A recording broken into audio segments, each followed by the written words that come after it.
Ultrasound کے ذریعے بچہ چیک کرانا یا بچی ہو چیک کرانا یہ کیسا ہے؟ یاد رکھیے گا، اللہ رب العالمین کی تقدیر پر ہمیں یقین رکھنا چاہیے کہ جو اس نے یہب لمن یشاء اناثا و یہب لمن یشاء الذکور، جس کو چاہے وہ بچہ عطا کرے، جس کو چاہے وہ بیٹی عطا کرے۔ تو سامعین گرامی، اگر کوئی آدمی جو ہے الٹراساؤنڈ کراتا ہے اپنی بیوی کا، اپنی وائف کا، پہلی خرابی تو یہ آئے گی کہ اگر ڈاکٹر ہے تو یہ اس کی ضرورت نہیں ہے، یہ بلا ضرورت ہے، تو ڈاکٹر اس کے جسم کو چھوئے گا، یہ بھی حرام ہے۔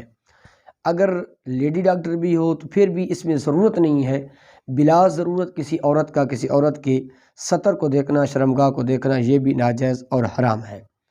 تیسری خرابی اس کی یہ آئے گی کہ اگر بالفرض وہ بچے کے طلبگار ہے، اگر بچی الٹراساؤنڈ کے اندر بتائی جاتی ہے تو بعض اوقات اس بچی اگر ہو تو اس کو حمل کو ضائع بھی کرا دیتے ہیں، تو یہ بھی قتل لازم آئے گا۔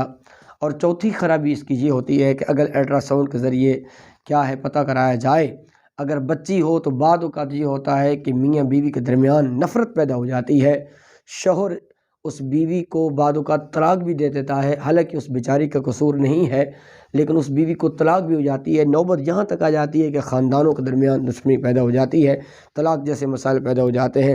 اور پانچویں بات یہ ہے کہ یہ غیر یقینی چیز ہے، یقینی نہیں ہے، ایک ظنی چیز ہے، تو ظنی چیز پر ہم یقین کیسے کر لیں؟ تو بہتر یہی ہے کہ الٹراساؤنڈ کی اس کی یہ خرابیاں یہ ہیں جس کی وجہ سے گھر کے اندر فساد برپا ہو سکتا ہے، تو اس سے اجتناب اور پرہیز کیا جائے۔ واللہ اعلم بالصواب۔ اللہ پاک سمجھنے کی، عمل کی توفیق عطا فرمائے۔